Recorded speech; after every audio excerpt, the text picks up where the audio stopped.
The moment I stepped onto the old wooden porch of the lake house, the scent of grilled salmon and the laughter of my family greeted me like an old, familiar song.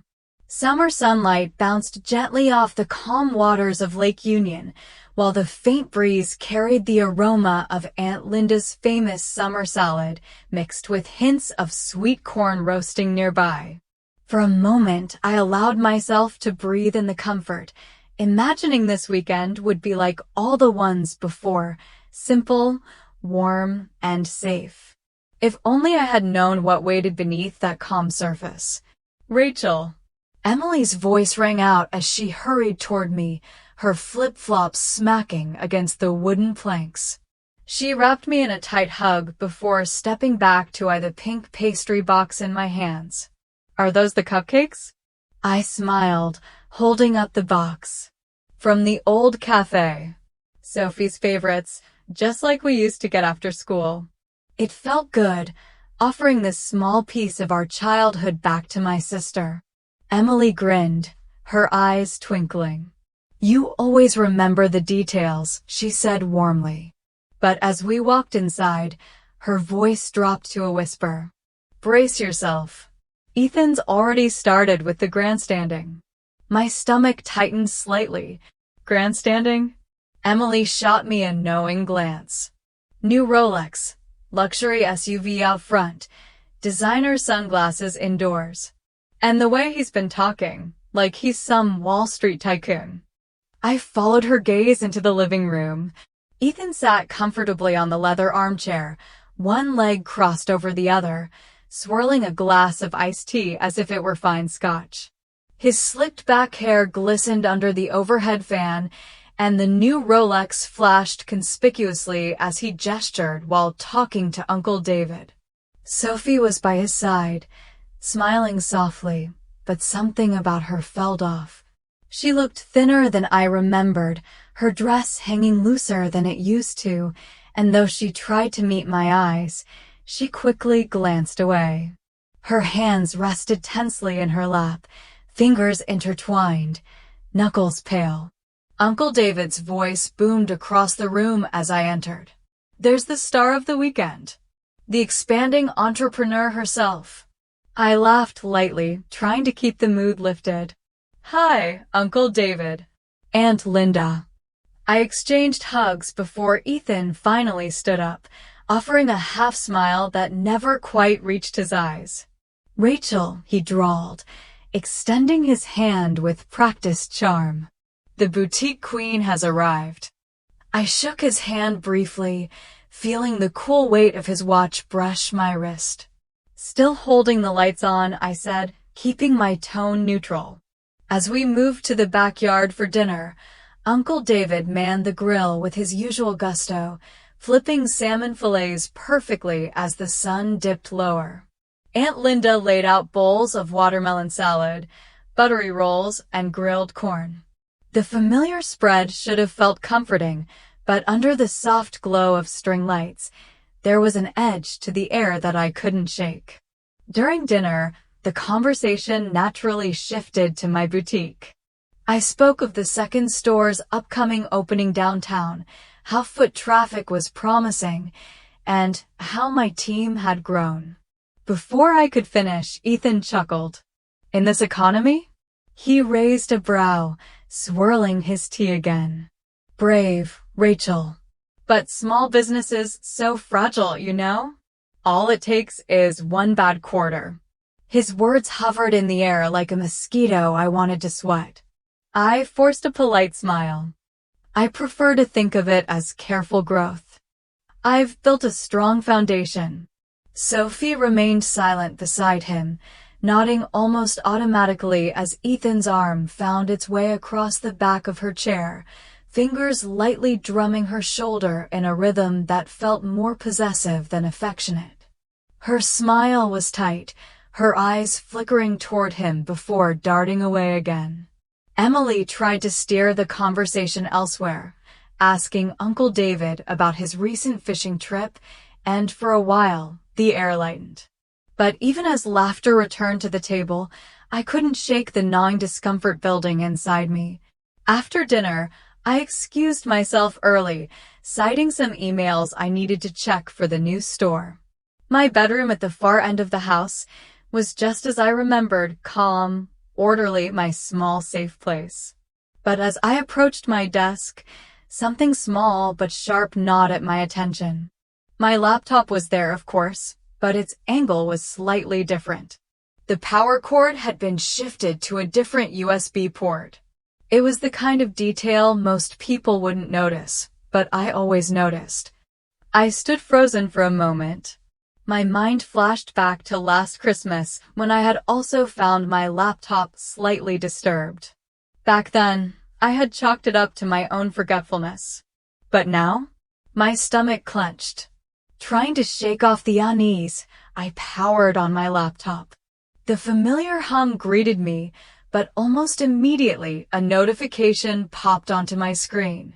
Security alert. Failed login attempt detected. Unrecognized device blocked. Time, 8:12 p.m. My heart hammered in my chest. Who had tried to access my account? And why tonight of all nights, during our family reunion? I stared at my phone, pulse racing, as a single thought pierced through the haze of rising fear. Who's trying to get into my account? By the time the sun peeked through the curtains, casting warm streaks across the hardwood floor, I was already wide awake. Sleep had been a fickle visitor last night, chased away by the gnawing thought of that failed login attempt. My mind kept circling, retracing steps, considering who might have touched my laptop, who might know my passwords. But no matter how many scenarios I ran through, they all ended with a heavy, unsettling blank.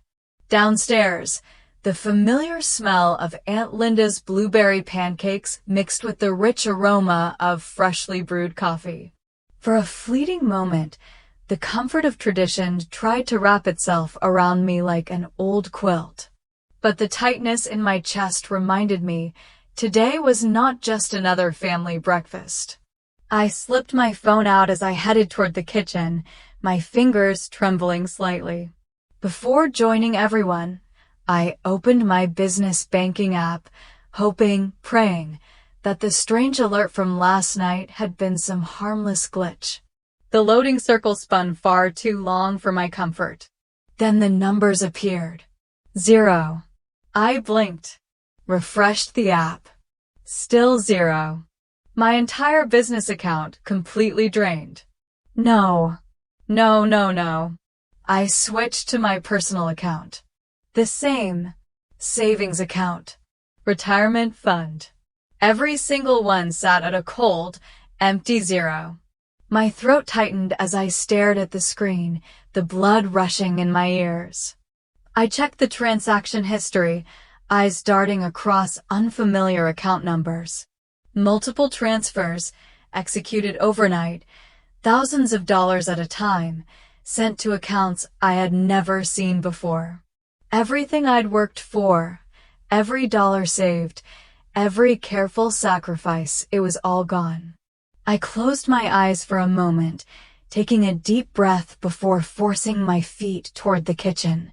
The dining table was already bustling with voices and clinking silverware. Uncle David was reaching for the maple syrup, Aunt Linda was fussing with the butter dish, and Emily waved cheerfully when she spotted me. "Morning, Rachel. You look like you need this." She held out a steaming mug of coffee. "Thanks," I managed, my voice thinner than I intended. Sophie sat at the far end of the table, her hands cupped around her own mug, eyes locked onto its swirling contents. Ethan sat beside her, casually slicing into his pancake stack, his Rolex glinting under the morning light. "You're up early," Ethan commented without looking up, his tone light, almost amused. "Burning the candle at both ends, as usual?" I forced a small nod, trying to keep my breathing steady. "Had some things I needed to check." "Business never sleeps, huh?" he added with a slight smirk, stabbing another bite of pancake. I couldn't keep it in any longer. The words tumbled out, raw and heavy. Someone emptied my accounts. The room froze. What? Aunt Linda gasped, her hand flying to her chest. Uncle David set his fork down slowly, his brow furrowing. Emily's eyes widened as she leaned forward. Wait, what do you mean emptied? Emily asked carefully. Everything's gone, I said, my voice steadier now. My business account, my savings, every last cent was transferred overnight. Sophie's hands trembled as she gripped her mug tighter, her knuckles turning pale. She didn't look up. Ethan, however, paused mid-bite, glancing at me with carefully measured surprise.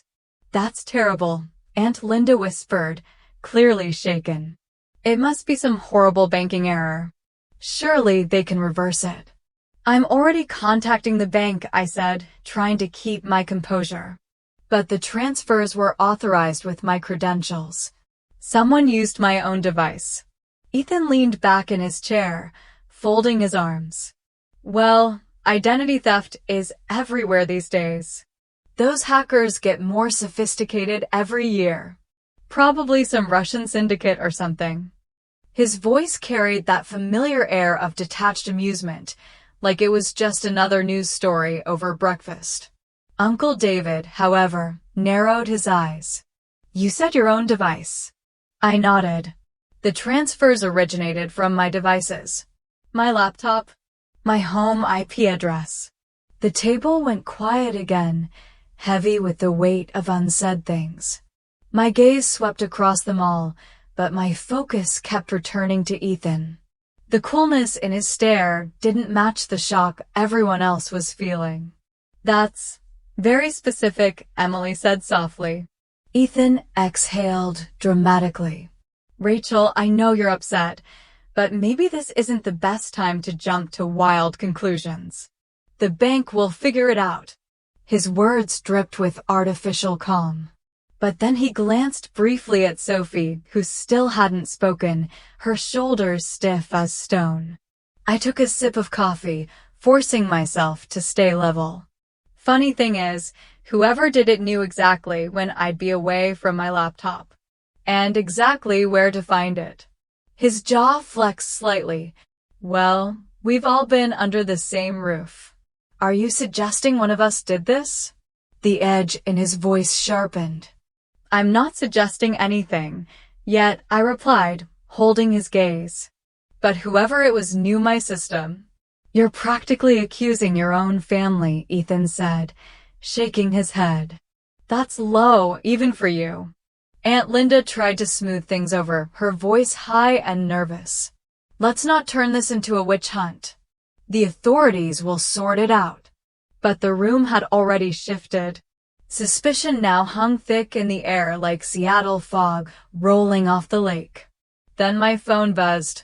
A notification from the bank's fraud department. I read it aloud. Multiple large transfers were made from your accounts between 11:43 p.m. and 4:15 a.m. Devices previously used by account holder. Location consistent with current IP address. Emily gasped. Uncle David sat back heavily in his chair, his expression grim. Ethan, though, didn't flinch. Instead, he exhaled slowly, reaching for his coffee. If that's true, then maybe you gave your password to someone without realizing it. People make mistakes. My patience was thinning. I'm very careful with my passwords. And my devices were locked until last night. For a moment, his mask slipped. A faint smirk tugged at one corner of his mouth. Maybe you're just not as careful as you think. That's when Sophie's hand jerked slightly, spilling some coffee onto the table. She hurried to blot it with a napkin, her shoulders shaking. Ethan placed a hand lightly on her back, the gesture looking supportive to anyone who didn't notice the stiffness in her frame. It'll all get sorted out, he said softly to her, but loud enough for the room to hear. I stared at him, feeling the storm rising inside me. His arrogance was like a poker player too sure of his hand. But he had made one mistake. He underestimated my preparation. I set my coffee down and stood, my voice calm but unwavering. "Then you won't mind explaining where my money went?" The smile faded from his lips, replaced by cold calculation. Without breaking eye contact, I pulled out my phone again. "This conversation," I said steadily, "is no longer private." The knock at the front door came sharp and deliberate, slicing through the tense air like a warning shot. This wasn't another family member arriving with a casserole dish or a bag of groceries. The weight of it settled heavy in my chest as everyone around the living room instinctively froze. Uncle David rose first, clearing his throat as he crossed the room, his face pale under the gray Seattle sky filtering through the wide windows. Rain clouds were gathering, fitting for what was coming. When he opened the door, 2 uniformed officers stepped inside, followed closely by a woman in a tailored navy blazer, her badge already in hand. "Good afternoon," she said firmly but politely. "I'm Detective Olivia Sanders, Financial Crimes Unit, Seattle PD. We're here following an alert from Ms. Rachel Morgan's bank." Every head turned toward me. I stood, doing my best to project calm, though my pulse was a steady drumbeat behind my ribs. "That's me," I said, stepping forward. "I filed the report this morning after discovering the unauthorized transfers." Detective Sanders nodded, her gaze sharp but not unkind. "We appreciate your cooperation. May we come in?" "Of course," I said, gesturing toward the living room. Aunt Linda quickly scooted aside to make space, nervously wringing her hands. The officers remained near the door, a quiet but unmistakable presence, while Detective Sanders pulled a slim tablet from her bag.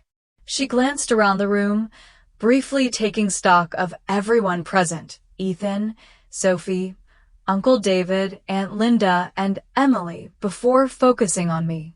"If you don't mind, Ms. Morgan, I'd like to start by reviewing the details you provided to your bank and any evidence you've gathered."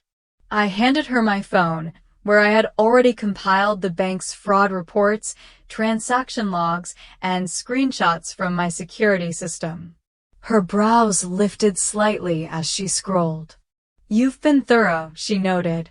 "These transfers were executed using devices previously registered to you. All occurred overnight, correct?" I nodded. "Between 11:43 p.m. and 4:15 a.m. "And you were asleep during that window?"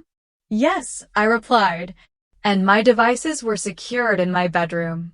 Detective Sanders tapped the tablet thoughtfully. The transfers were substantial, across multiple accounts and institutions. She glanced up. "Do you suspect anyone here had access to your devices?"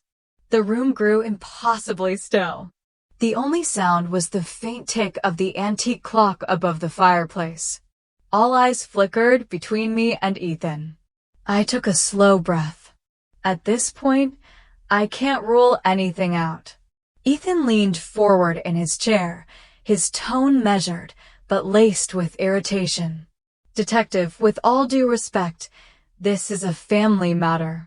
We're trying to handle it privately. I'm sure Rachel simply made a mistake with her security settings or shared her credentials unknowingly."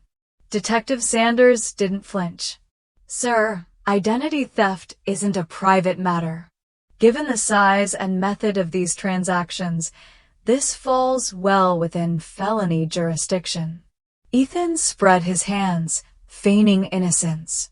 "I'm simply saying that jumping to accusations will only cause unnecessary tension during a family gathering." Uncle David shifted in his seat. His jaw tightened as he spoke. "Actually, Detective, if I may add something." Sanders gestured for him to continue. "Last Christmas," Uncle David began, his voice steady but low, "I noticed a strange withdrawal from my retirement account. $10,000 disappeared. I thought it was a bank error because the funds returned a few days later. At the time, I didn't think much of it, but now I'm wondering if it was a test run for what's happening now. The detective's brows arched. She glanced briefly at the officers, who quietly began making notes. That's very helpful, sir. Thank you. Ethan's jaw tensed as he shot a glance toward Sophie, who sat rigid, eyes glued to her lap, her breathing shallow. I watched her fingers grip the edge of her coffee mug, nails pressing into the ceramic. I'm not sure what my brother-in-law thinks he's implying, Ethan said, voice sharpening. That could have been anyone. Phishing scams happen every day. Detective Sanders remained calm, unshaken. We're seeing a pattern that suggests otherwise. Right on cue, my phone buzzed in my pocket, a secure message from Maya Patel. I turned to the detective. My cybersecurity consultant just sent over the system logs from my laptop and phone. Would you like to review them? Please, Sanders replied with quiet urgency. I opened the encrypted folder and handed her the device. She studied the data intently, login attempts, keystroke logs, IP addresses, device IDs, all of it neatly time-stamped and organized. Impressive level of detail, she murmured. Miss Patel knows her work. Ethan's foot tapped a nervous rhythm against the hardwood floor. His casual veneer was beginning to fray. This level of logging confirms that whoever accessed your accounts had physical possession of your devices, Sanders continued, raising her eyes to meet mine. And full knowledge of your credentials. Ethan shifted uncomfortably, but managed a thin smile. Again, detective, I'm not sure why everyone's looking at me. I haven't touched Rachel's computer. Before she could respond, one of the officers stepped forward, speaking quietly into Sanders' ear after receiving a message through his earpiece. The detective nodded once before addressing the room again. At this point, I need to inform you that the FBI has been notified and will be taking an interest in this case. The pattern of transfers crosses multiple jurisdictions and matches several ongoing investigations into financial fraud rings operating in this region. The color drained slightly from Ethan's face. For the first time, his carefully rehearsed calm faltered. You're blowing this way out of proportion, he snapped. This is a misunderstanding. Sophie flinched at the sharpness in his voice, her shoulders folding inward. Detective Sanders' voice remained cool and steady. We have substantial evidence, Mr. Carter. And as I'm sure you know, the FBI takes financial crimes very seriously. Ethan stared at her, his eyes narrowing. His voice dropped into a lower register, almost a hiss. You have no idea what you're getting into. But even as he said it, his voice cracked ever so slightly. The confidence he had worn like armor was starting to crumble. And for the first time since this nightmare began, I felt the balance of power shift. The rain arrived just as the agents did, sharp, cold droplets pelting against the wide windows, as though the weather itself sensed the storm brewing inside the house. The living room, once a place of warm family laughter, had transformed into a stage of confrontation. Lamps cast long, uneasy shadows across the hardwood floors, and every face in the room reflected varying degrees of tension and dread. 2 FBI agents entered behind Detective Sanders, their dark suits and calm, measured movements adding a gravity to the space that none of us could ignore. They spoke quietly among themselves while Sanders surveyed the room, then addressed all of us with her usual composed authority. We appreciate your continued cooperation, she began. This case has officially expanded beyond local jurisdiction. We are now coordinating with federal investigators due to cross-state activity connected to identity theft and financial fraud. Ethan sat stiffly in the corner armchair, his arms crossed and his jaw locked tight. Sophie perched beside him on the edge of the couch, her posture rigid, hands clasped together so tightly her knuckles gleamed white under the lamplight. Every now and then, I saw her glance sideways at Ethan, searching his expression, as if silently asking for permission or forgiveness. He never met her eyes. I sat quietly near the fireplace, watching it all unfold. My role tonight wasn't to lead the charge. It was simply to be here, to be present for my sister. Agent Ruiz, one of the FBI agents, began reviewing the files Maya had provided. Charts, timelines, and transaction flows scrolled across his tablet as Detective Sanders resumed the questioning. Mr. Carter, as you can see, the volume and precision of these transfers indicate a level of access that would require intimate knowledge of both Ms. Morgan's business accounts and her personal devices.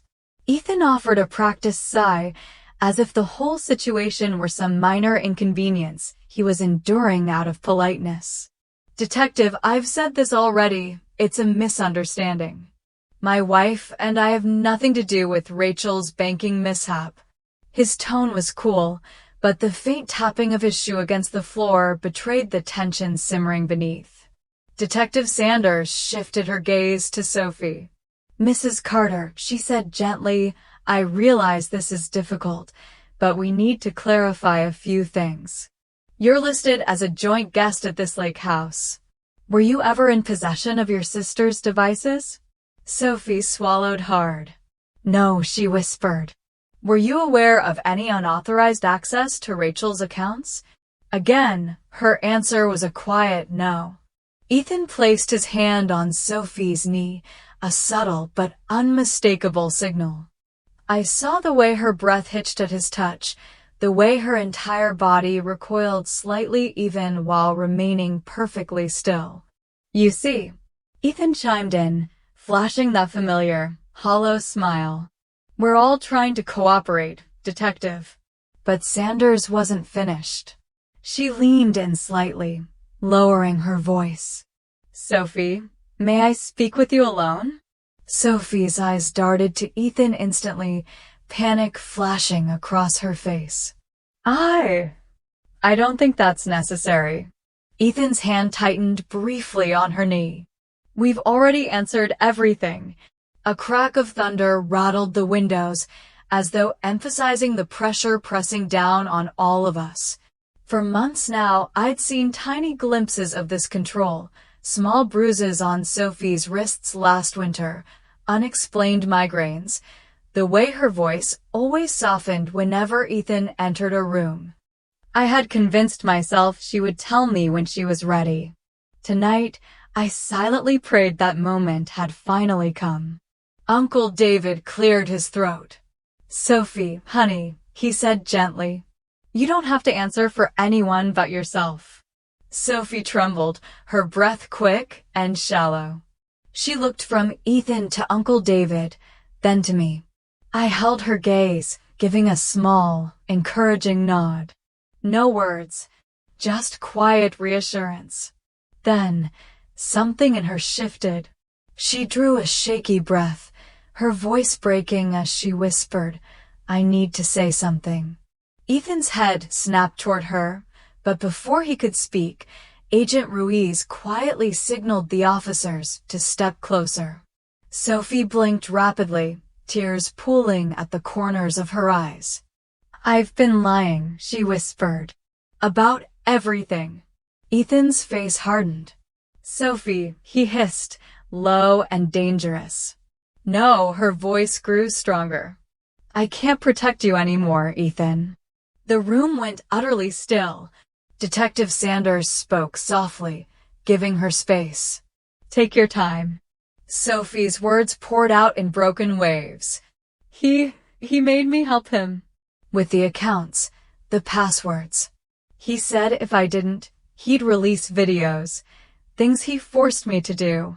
Things that would ruin me. Emily gasped softly, Aunt Linda covering her mouth in horror. Uncle David's fists clenched at his sides. Sophie continued, tears sliding freely down her cheeks now. He used me to get information about Rachel's business. He knew her schedule, her loan applications, everything. I copied files for him when she wasn't looking. You don't know what you're saying. Ethan's voice rose sharply. His carefully crafted image was shattering, piece by piece. You're hysterical. Agent Ruiz stepped forward calmly. Sir, I'd advise you to remain seated. Detective Sanders kept her focus on Sophie, her tone steady but urgent. How long has this been happening? Sophie choked out, since before we got married. At first, it was little things asking for money, investments, but then it got worse. Ethan's breathing grew shallow, his jaw grinding. You're throwing away everything. Think about what you're doing. But Sophie, for the first time in what felt like years, didn't flinch under his voice. I already have, she whispered. And I won't protect you anymore. That single sentence hung in the air like a thunderclap. Ethan stared at her, fury building behind his eyes. His lips curled into a tight, venomous smile as he leaned slightly forward and muttered under his breath, You'll regret this. The agents moved in closer, sensing the shift. But I didn't move. I simply watched my sister, finally finding her voice, as a quiet pride swelled inside me. The storm outside raged on, but inside that room, Sophie had broken free. Sunday morning broke under a heavy gray sky, as if the storm clouds from the night before had decided to linger, unwilling to release the house from their grip. The air inside was just as heavy, thick with expectation. Today would be the turning point, one way or another. The family had been cleared from the living room. Only those involved in the investigation remained. Ethan, his newly retained defense attorney, Sophie sitting quietly beside me, and the assembled team from both the FBI and Detective Sanders' department. Cameras had been set up to record the proceedings. This wasn't just another interview, it was a controlled confrontation.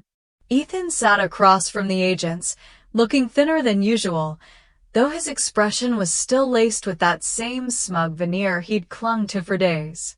His attorney, a sharp-jawed man named Mr. Holloway, whispered something into his ear before leaning back, folding his hands.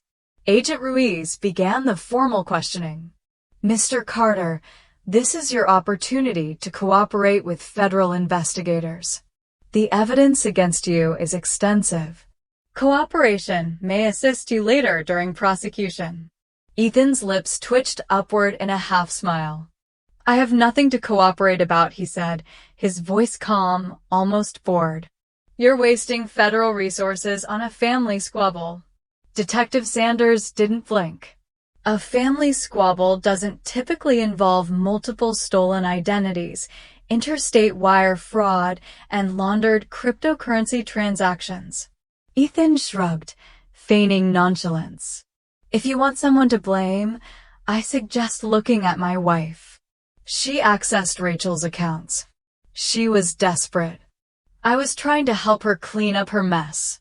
Sophie's breath caught beside me, but I reached over and gently placed my hand on hers, steadying her. And my sister, Ethan continued, turning his attention toward me with a sneer. She's had it out for me since day one. You all realize this elaborate setup is her revenge for disliking me, don't you? I stayed silent, letting him dig his own grave. Mr. Holloway interjected smoothly. My client has no criminal record, no motive to engage in such complex financial fraud. This appears to be nothing more than internal family tensions being improperly escalated. That was my cue. I cleared my throat softly. If I may present something? Detective Sanders gave me a brief nod. Please do. I opened my tablet, the screen already cued to a video file. I turned it toward the investigators, ensuring the camera caught every frame.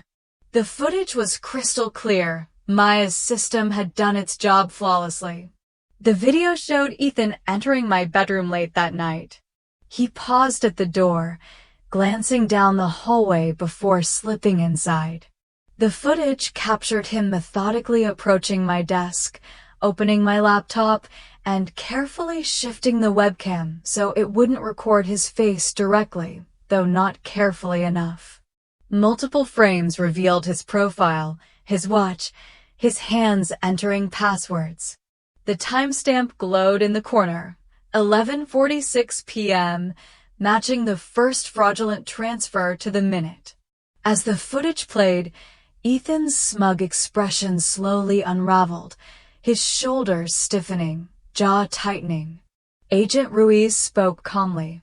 "This footage directly contradicts your earlier statements, Mr. Carter." His attorney quickly leaned forward, voice urgent now. "We request a private discussion before proceeding." But Detective Sanders shook her head firmly. "There's more." She signaled for one of the technicians to bring forward the rest of the evidence package. On screen appeared detailed logs, keystrokes, IP addresses, and device fingerprints, all directly tied to Ethan's personal devices. The cybersecurity firm retained by Ms. Morgan recorded every access attempt, Sanders continued, including failed password entries, successful logins, and full transactional details. Ethan's face was beginning to pale visibly now. Agent Ruiz spoke again. "And this," he gestured toward another screen, "is from your own encrypted cloud storage, Mr. Carter. Obtained through federal warrant earlier this morning." A new flood of documents scrolled across the screen. Stolen social security numbers, forged identity documents, shell corporations, and financial routing slips, evidence of a sophisticated, multi-state identity theft operation that had likely been running for years. The air grew thick with the weight of it all. Sophie's breath grew shallower, but her grip on my hand tightened.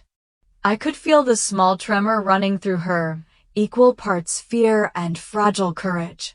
Ethan's lawyer tried one last, desperate pivot. "Perhaps there are other parties involved," he said quickly. "We're prepared to discuss potential cooperation in exchange for certain." Before he could finish, Ethan snapped. "You people think you're so clever," he spat, his voice suddenly sharp, stripped of its practiced cool. "You think this changes anything? You've got your little video, your logs, your paperwork." His eyes burned as he turned towards Sophie. "You think they'll save you? You're nothing without me, Sophie. You'll come crawling back to me when you realize you can't make it alone." The agents remained still, calm, watching him spiral. And then, like a cornered animal, Ethan lunged.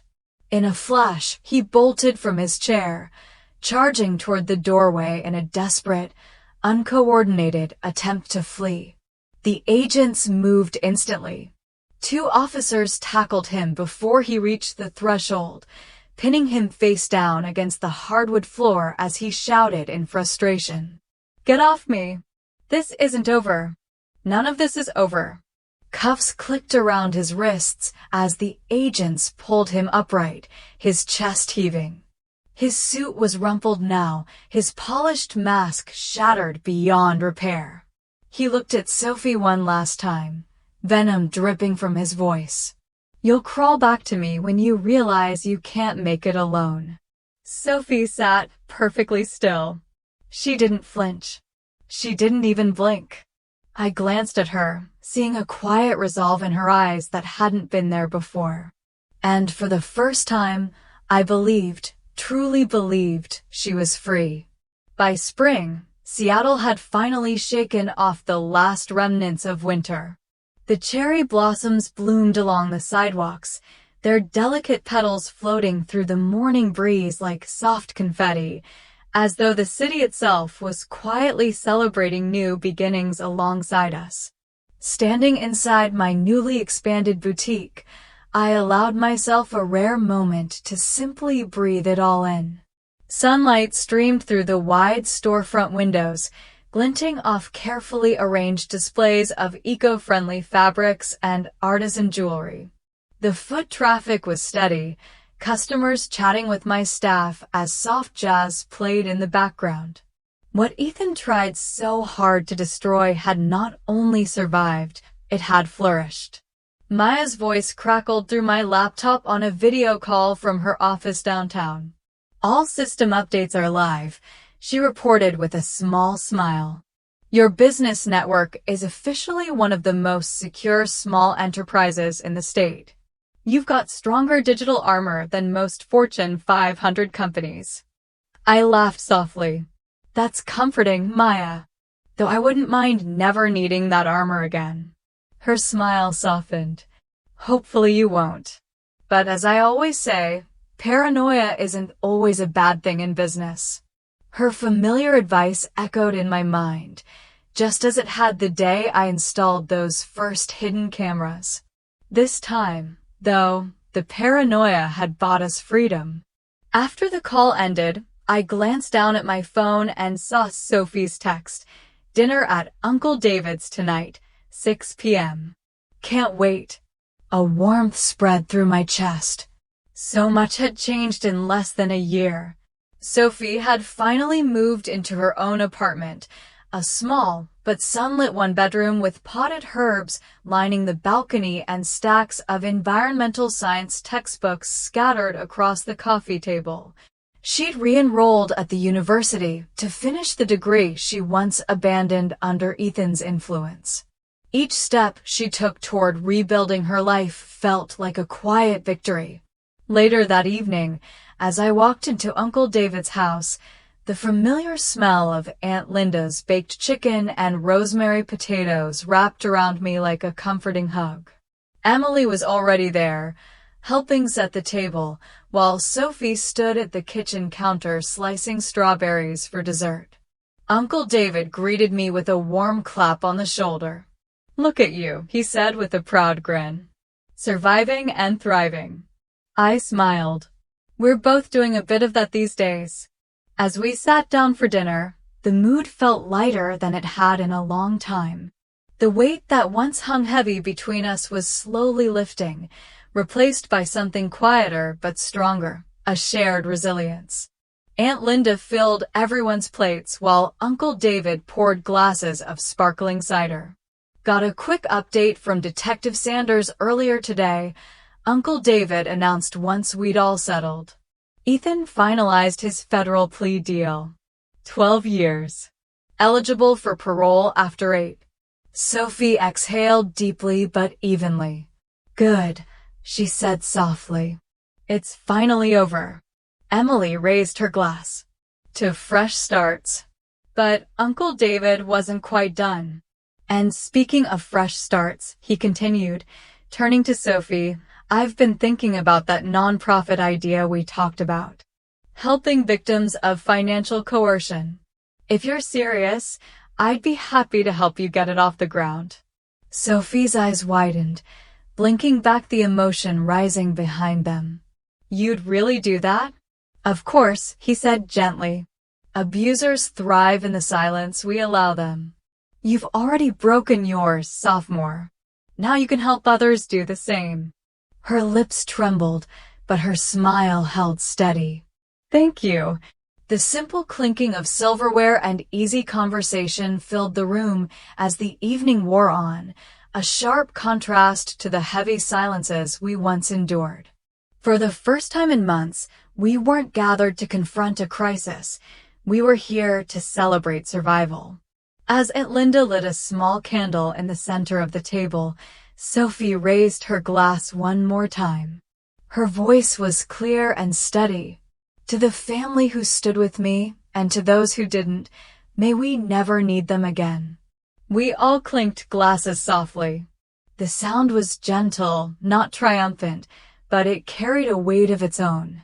As the laughter returned, I leaned back slightly, watching my family with a quiet peace I hadn't felt in a long time. The storm had finally passed. What lay ahead wouldn't always be easy, but for the first time, it was ours to rebuild together. As I watched our glasses clink together that evening, I felt a kind of peace I hadn't known in years, fragile, yet deeply real. Life has a way of testing the bonds we build, but it also reminds us how powerful love and truth can be when spoken aloud. In the silence we once feared, we found the courage to break free, and in doing so, we rediscovered what family truly means. If this story resonates with you or someone you love, I invite you to share your thoughts. Sometimes, speaking up is the first step toward healing.